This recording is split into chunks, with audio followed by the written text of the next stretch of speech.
कमीत कमी 25-30 वर्षापूर्वी ह्या बेसिक गोष्टी व्हायला पाहिजे होता. स्मशानभूमी पावसाळ्यात गळते, पाणी पडतो. व्हीव्हीएमसी त्याच्या पुढे जातच नाहीये. इथे तेव्हाही तीच परिस्थिती होती, आताही तीच परिस्थिती आहे. की कामाच्या नावावर त्यांनी शून्य काम केले. का पुढे जात नाहीये? का विकास करत नाही आहेत? माझं नाव मेहुल अशोक शाह. मी प्रभाग क्रमांक 5 ड मध्ये उमेदवार आहे भारतीय जनता पार्टीकडून.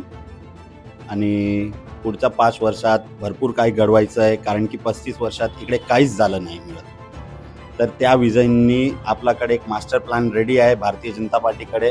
आणि आम्ही आमचे वरिष्ठ जे सांगतील, जे जे प्रॉब्लेम्स आहेत, आमची लोकांनी जे तक्रार केली आहे त्या तक्रारवर आम्ही लक्ष देऊन ते सगळेच प्रॉब्लेम सॉल्व्ह करायचे प्रयत्न करू. मी ॲडव्होकेट दर्शना त्रिपाठी कोटक. हे काम आहेत, ही जी कामं झालेली आहेत त्यामुळे प्रतिसाद आहेत. आम्ही कोणाची हवा काढायला बसलेलो नाहीयेत.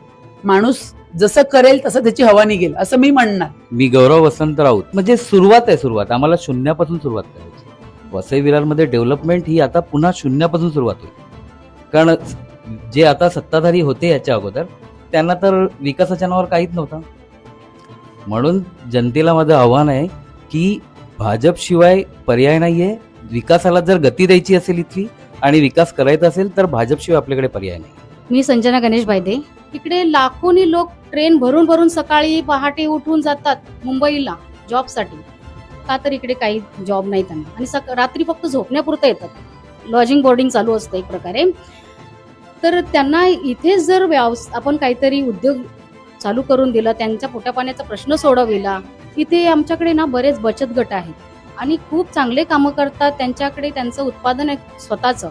त्यांना मार्केट नाही आहे. त्यांना मार्केट मिळवून देणार, त्यांच्यासाठी काहीतरी आम्ही उद्योग चालू करून देणार आणि काही नवीन प्रोजेक्ट येतात का त्यासाठी प्रयत्न करणार.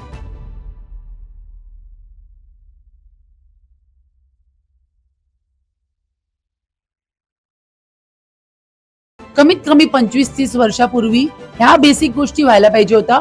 स्मशानभूमी पावसाळ्यात गळते, पाणी पडतो. व्हीव्हीएमसी त्याच्या पुढे जातच नाहीये. इथे तेव्हाही तीच परिस्थिती होती, आताही तीच परिस्थिती आहे. की कामाच्या नावावर त्यांनी शून्य काम केले. का पुढे जात नाहीये? का विकास करत नाही आहेत?